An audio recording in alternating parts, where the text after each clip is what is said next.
Welcome to Beginners Academy. We like to cover topics for new hams and returning hams to the hobby. Tonight, our topic is amateur radio nets.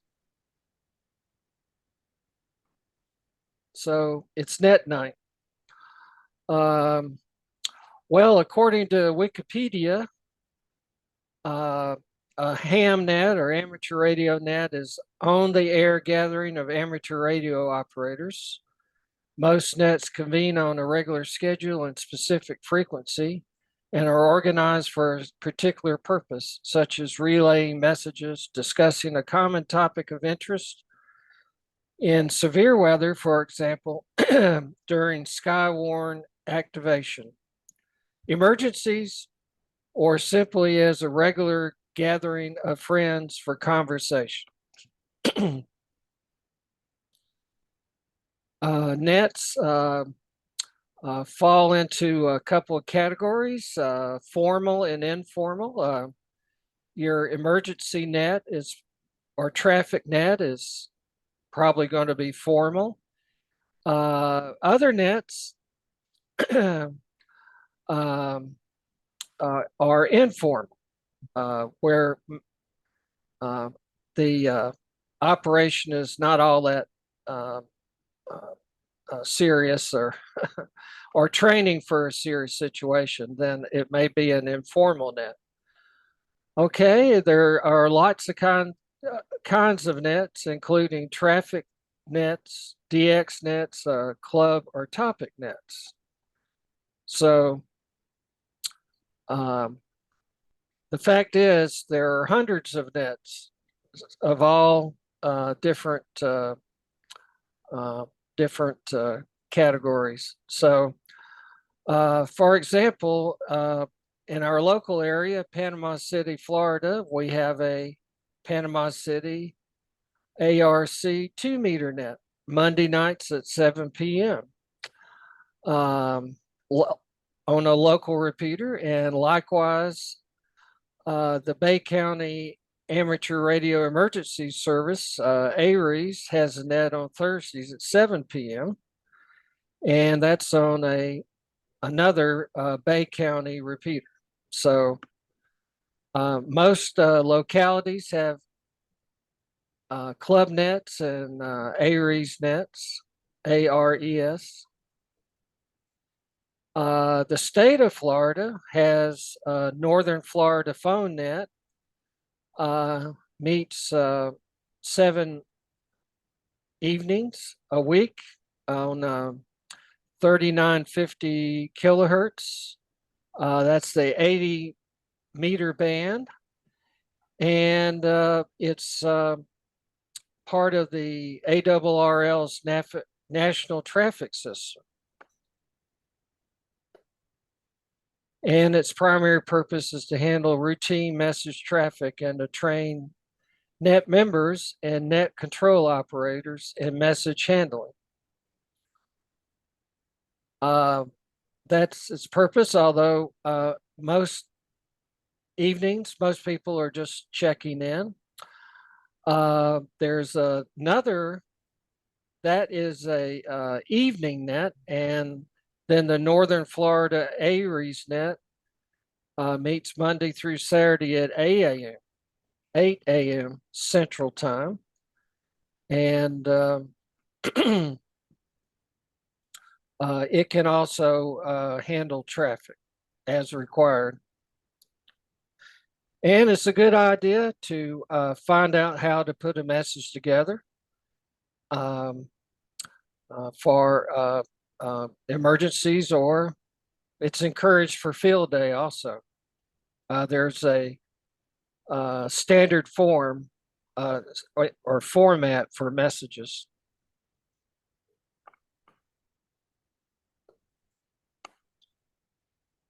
All right, well, this is my favorite net. It's called South Cars, the South Coast Amateur Radio Service. And it is on 40 meters, which is the propagation is good for the Southeast U.S. During the day. And it meets every day, including holidays, between 8 a.m. and 1 p.m. Eastern. And it's open to all amateur radio stations. Um, and they have a different net control each hour. So South Cars it's a big organization. It's a big load to cover those hours, but they have volunteer net control stations to do it. And this is a very popular net. They have a website, and say you well, their frequency is 7.251 megahertz, sir, on lower sideband. And if you tune them in, they'll be taking check-ins. They'll ask for check-ins and use your suffix only. And they'll collect up a number of calls they hear, and then they'll go back to them. Um, if you like, you can get a South Cars number to help identify you. And if you don't have a number, they'll help you get one. So, this is a net that you can listen to um, and hear folks pretty much all over the country. But if you want to know if your rig is getting out, you can check into the net and get recognized. And usually they ask for the weather at your location, name, call, weather. And anyway, so it's another one of these institutions in amateur radio. And so I encourage folks to tune in 7.251 in the mornings and check in.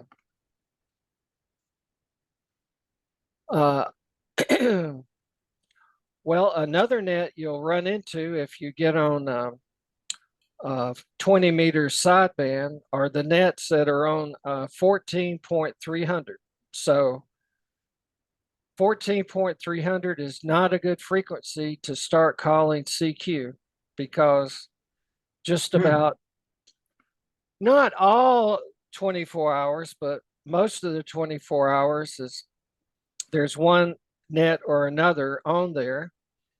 And the one I'm most familiar with is the Maritime Mobile Service Net, which does support cruisers and boats and so forth. They give weather, and if a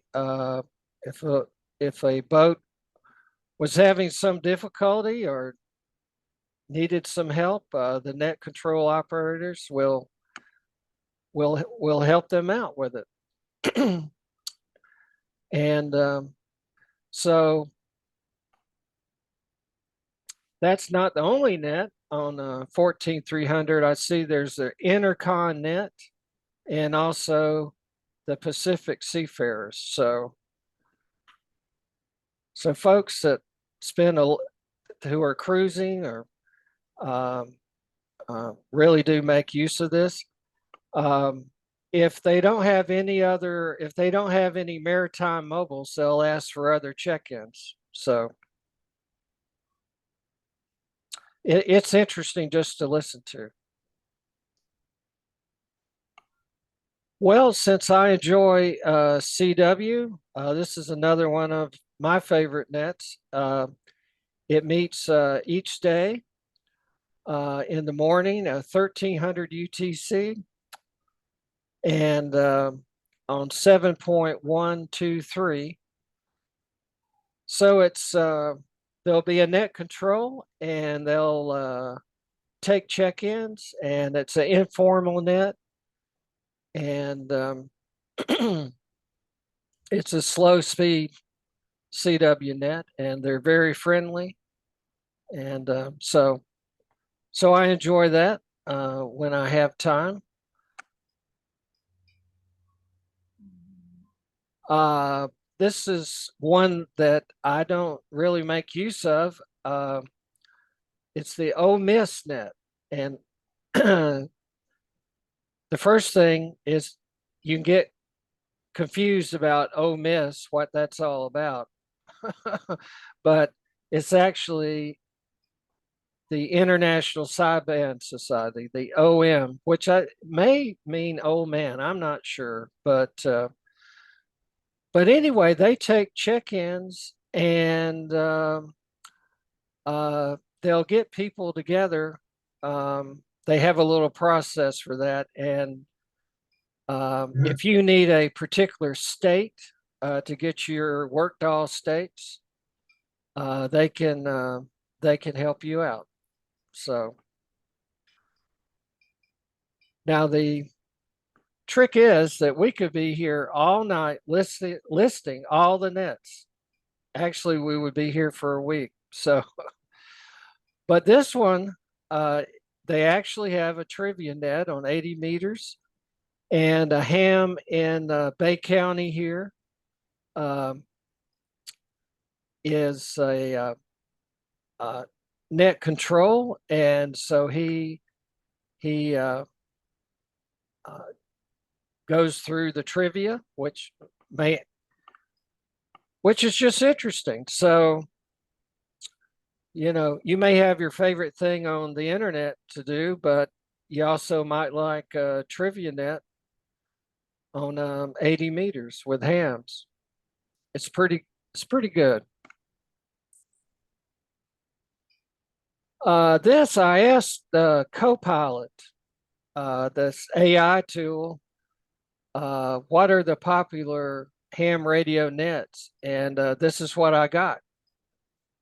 So a few of these nets I haven't covered. I won't go through them all, but uh, there is a net for every purpose, and there are AM nets on HF and AM nets on VHF. And in Northwest Florida, there is a AM two no, it's a AM 6 meter net.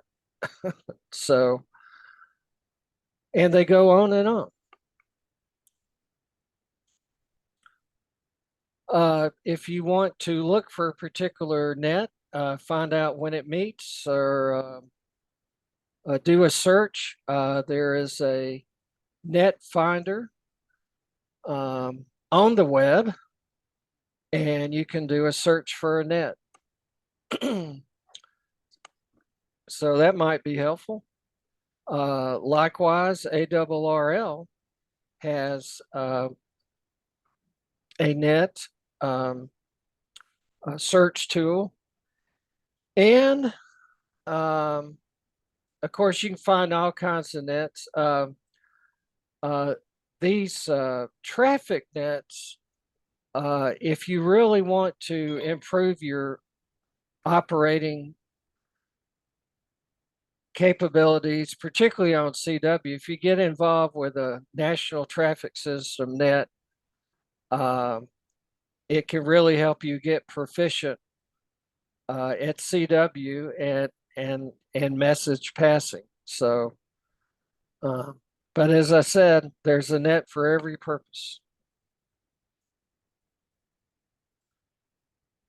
All right. Well, this has been a short talk. Uh, so if you're new, Ham, I'd encourage you to find your local nets, check in, give it a try, and also listen to particularly the HF nets and maybe even the South Cars net. I generally recommend this to people to everybody, but for people that even haven't gotten their license yet, or maybe got their license, maybe they haven't upgraded to general. But anyway, they can listen, even if it's on a web SDR remote receiver to these nets. So at this point, I'm going to ask our group of mentors here to um, give us some of their favorite nets. So go right ahead, guys. I'll jump in, but it'll take me a minute. I'm in the middle of a QSO with a guy in out of Coke, and I'll be done him in shortly, Okay. and then I can jump over. All right. Well, actually, that is a net. Yeah, I'll share a screen. What the heck? Okay. Here we are. This is a a Monday night activity net. Are you seeing a WSJT screen? Yes. So this guy is 160 miles away. We're on 2 meters, and we meet every Monday night. I'm just sending him a 73 as we speak. And then that pops up in my other window. His name is Warren, V3FYN. I say, okay. And on Wednesday nights, we do the same thing on UHF. And then on Friday nights, they do a thing on 1296, which I don't have. So once we do this, whoops, didn't mean to do that. I grab this little, what his reports were, and then I go over to my Slack thing, and he says, damn, you're in the log. I should have told him he's in public here. He should swear. And I'll just say, thanks, Warren. So this is happening right now. And that gives him a little picture. So he can see here that he had a -11 and a -16 dB below the noise level, which is pretty good on WSJT. So that's UHF at 170 miles. And I think he's putting out about 10 or 20 watts. I'm putting out about 50 or 60 watts. So is this regular FT8? No, this is FT8 might work. It might be a little bit weak for this thing. So now Warren and Dan are going to have a turn. Now this will be trouble because Dan is twice as far. He's one guy is 160 miles east of me, and the other guy is 120 miles west of me. So they're over 250 miles apart. And this VHF, they may need airplanes to make it work, but we'll see. So Dan says, okay, I'll start TXing, and Warren says, okay, you first. Now, by first, it's the same as FT8. And right here, you're either at the top of the minute or you're on the quarter after the minute. And the mode you're asking about is this one called Q65. And very similar to FT8, but we use a full let's say 1,000, almost up to 2,000. So we use about almost a 2,000 hertz wide signal as opposed to 50 hertz on FT8. So you can only fit about 2 QSOs in a receiver's bandwidth in this mode. But seeing as how we're a small group of people, in fact, today I think it's just the 3 of us, that's okay. So if we get a few people running at the same time, we have one of us run down in the low part of the audio pass band and the other one in the upper part. And that's what we do. So that's not what actually I was going to show you tonight. What I was going to show you was an HF net, which is probably more what we're thinking about. So we've got an Aries group up here in Northwest Ontario, and our region for Aries is called Amethyst. I don't know how it got that name. I think it's it's not a county, but it's an area anyhow of this part of Ontario. And we've got 4 nets that meet weekly. I don't know about the WinLink one, but 3 for sure. So one is on HF, and that's every Wednesday, 7 p.m. One is monthly, and this is from EOC, Emergency Operations Center, to another Emergency Operations Center. So it's just EOCs, and that's once a month on the first Thursday of the month. And then on Sundays, they have more of a chatty thing, VHF, but again, through the local repeaters and digital repeaters, and everyone checks in and says hi. And that one's actually quite well attended on Sundays. I'm involved more in this HF one, and we actually draw up a schedule so we know who the net control station is. I'm going to be doing it in 2 nights from now. BA3 CO is and I can do an exercise afterwards with WinLink or FT8 or anything I choose. It's usually Aries related stuff, and I can do a little exercise. So initially, we just do a check in. It's a controlled net, as Greg mentioned. So the net control station, everyone talks to him. They don't talk to each other. And we do one at a time. I call for check-ins. I write them down. Then I go through the list, any traffic. Usually they say no. And that's about it. So the whole thing is 10 minutes. It's done with about anywhere between 6 and 10 stations per week. And that's my little Aries net. That's my little contribution. We actually have a preamble. A lot of nets start with a little chat or something in the beginning, which is good because then people can get on frequency, make sure they've got propagation of the net control if it's a controlled net, and wait. And so my name is so and so. We meet every Wednesday at this time. Yada yada yada yada. And then when I close it down, I say this. So we've got all that document all made up, so we all can use the same preamble. And if we have a new net control station on, he can just go to this website, print this out, and he's good to go. Has anyone got any question about all that? Not much to see, but that's Looks good. one of the nets. And it's a little far for you guys, but well, propagation is good. You can check in maybe. Well, now we got the WinLink net down here. What is it? A4 W4AKH.net, something like that. Uh-huh. They do a weekly WinLink, and it's pretty much just send as you can, and they document all the participants. I think they're up to I think last week they had 360 some odd Wow. stations check in, but that's what we do at our airs group down here Wow, that's for big. our airs aspect. But we have to CC our coordinator on any of the messages we send. Yeah. Now, is that peer-to-peer or do you do it through a server, like an actual WinLink served message through an RMS Our station? two directors, Mark Cantrell and Scott Burnett, they do it peer to peer with the receiving station, and I'm still Okay. telnet over here. Okay. But Okay. So it's peer to peer and you do 300. Holy cow. How long does that take, Buck? well, now it goes from them to a master station. I'm sure I don't know as they're going direct to the is it W4AKH? I think it is. I don't know as they go direct, but it gets handed off. Yeah. So they check in. Of course, Scott has made some pretty impressive WinLink contacts.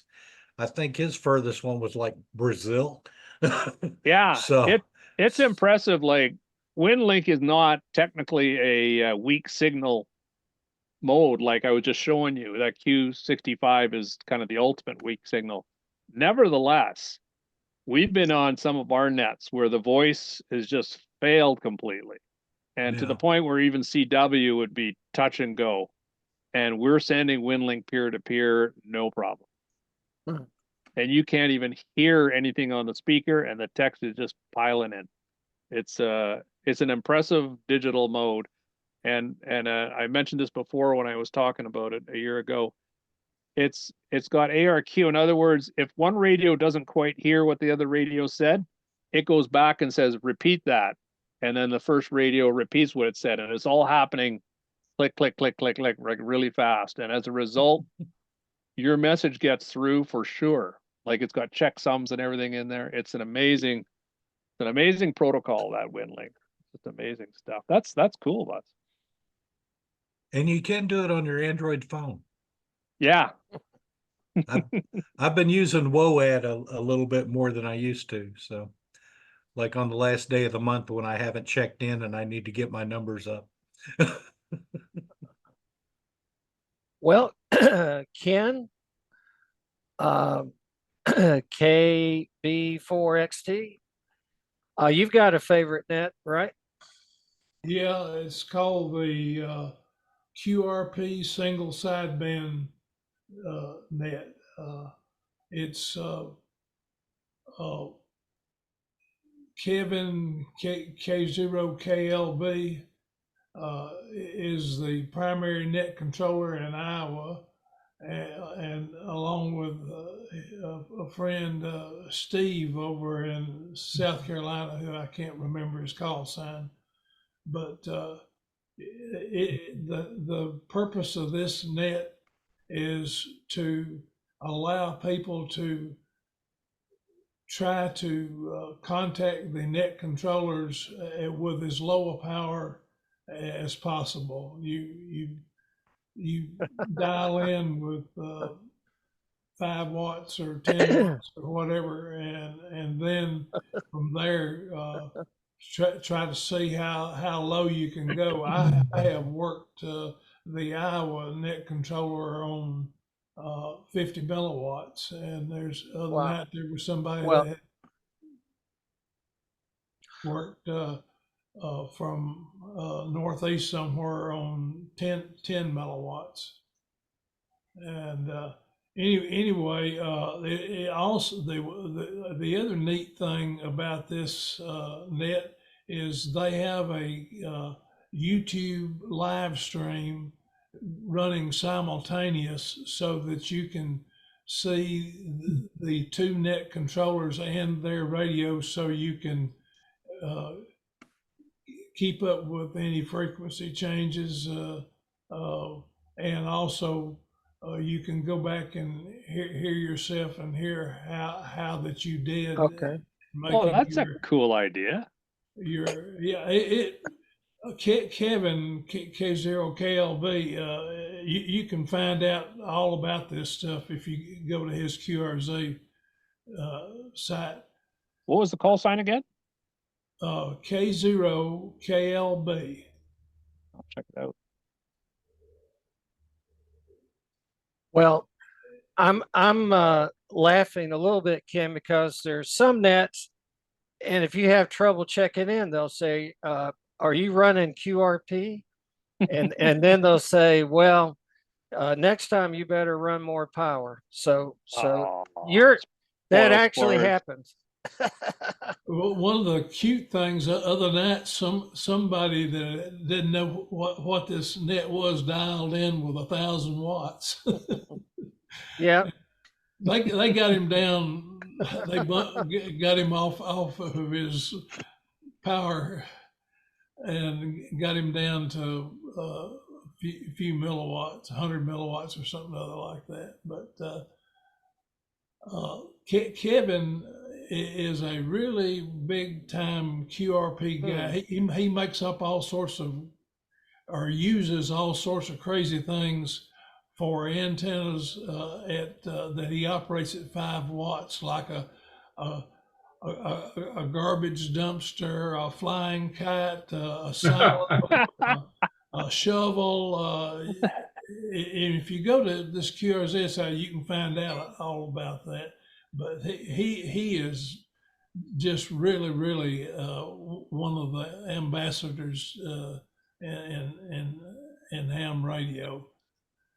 And anyway, I that's the only net that I'm currently regularly participating in, but I really enjoy it. I've got a little Yaesu FT818, and then I have a QRP guy's attenuator, which is just a bunch of resistors and switches, and I can get down to as low as 5 milliwatts. I haven't connected at 5 milliwatts yet, but I've so far with the band conditions and whatever, 50 milliwatts is as low as I've got between here and Iowa.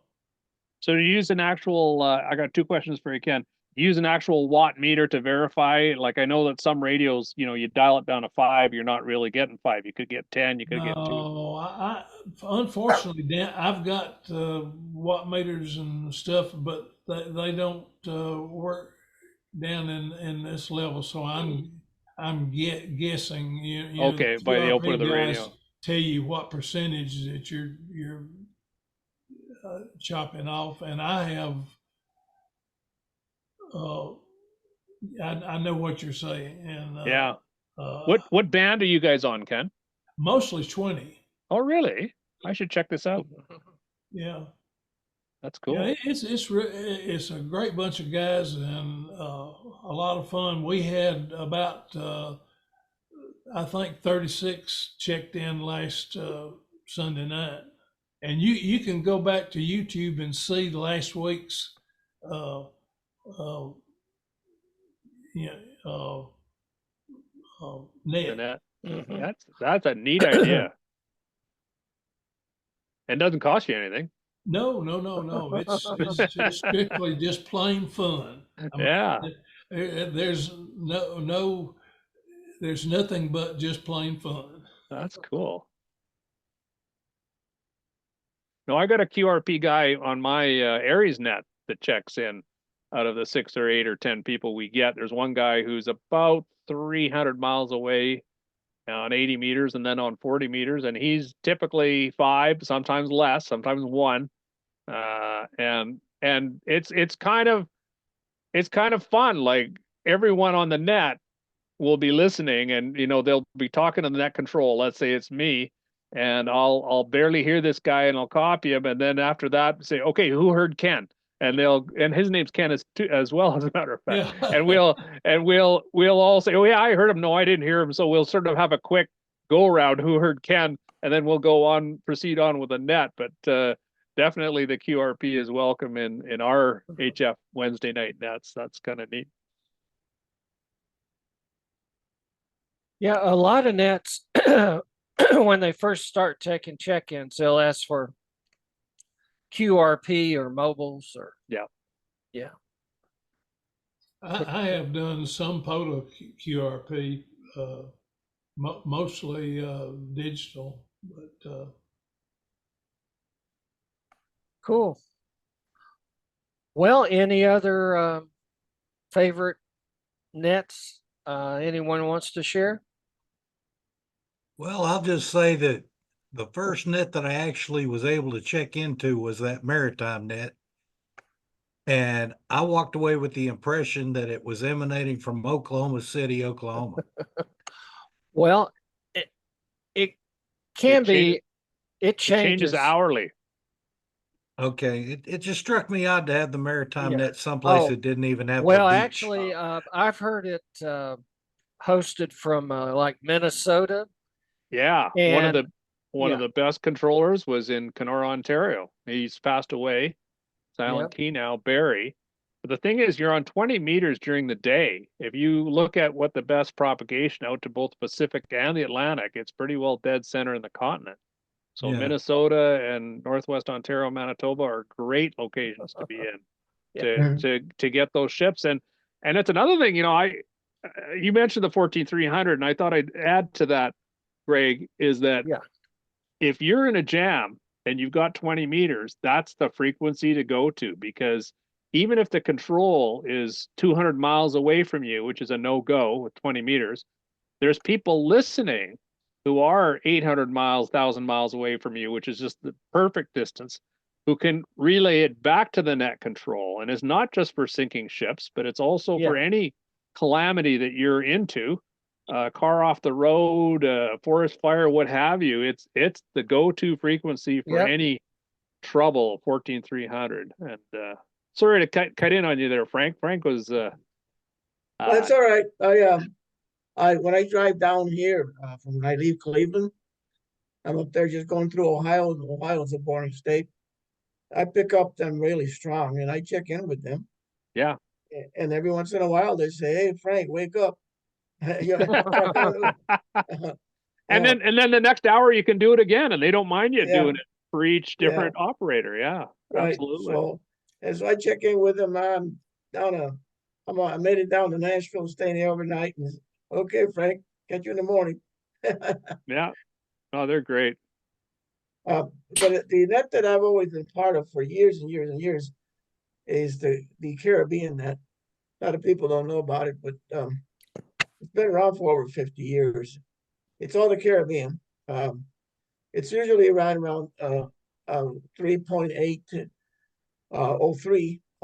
They move it around a bit, because sometimes they get some of the people from up here, they hear them talking Spanish and they want them to like go back where we came from and all that kind of stuff.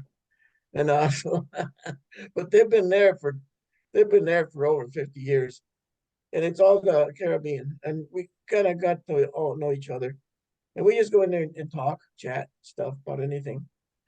It's usually in the evening, and sometimes even guys from up here, they get in there and they want to talk Spanish, and that gets pretty cool because then we end up like teaching somebody how to say things in Spanish and that.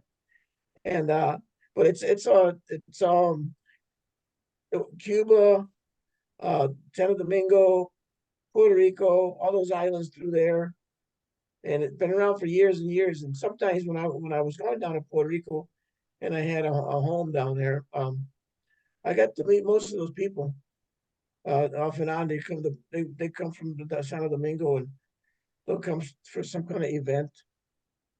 They had a ham festival in near Arecibo, where that dish was at, a town near there, and some of the ICOM came down.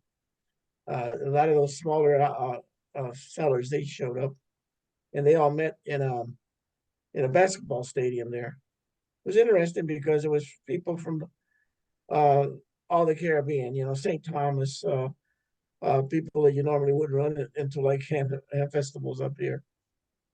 And what But band is that on, Frank? it's on 80 meters, and they move around. They used to try to stick around 3.803, but there's some sort of thing going on in there. It's like I haven't quite identified it, but it sounds like slow scan TV. It's in there all the time. Sounds like that. I don't know what it is, but it's sort of kind of right, almost adjacent to it. It's kind of interfering a little bit. So they moved somewhere else. I haven't gotten in there lately because I'm always goofing around, and I don't get to my radio till late at night. And I only catch the ones that are still up because over there's 2 hours. The time zone is 2 hours difference. All right. Well, I'm going to wind up the, well, any other comments about amateur radio nets? All right. Well, I think it's been pretty interesting, and thanks for everybody's inputs. And Heidi, you'll get to watch this on YouTube. Yep, I definitely will. Yeah. All right. Okay. So we're calling it quits.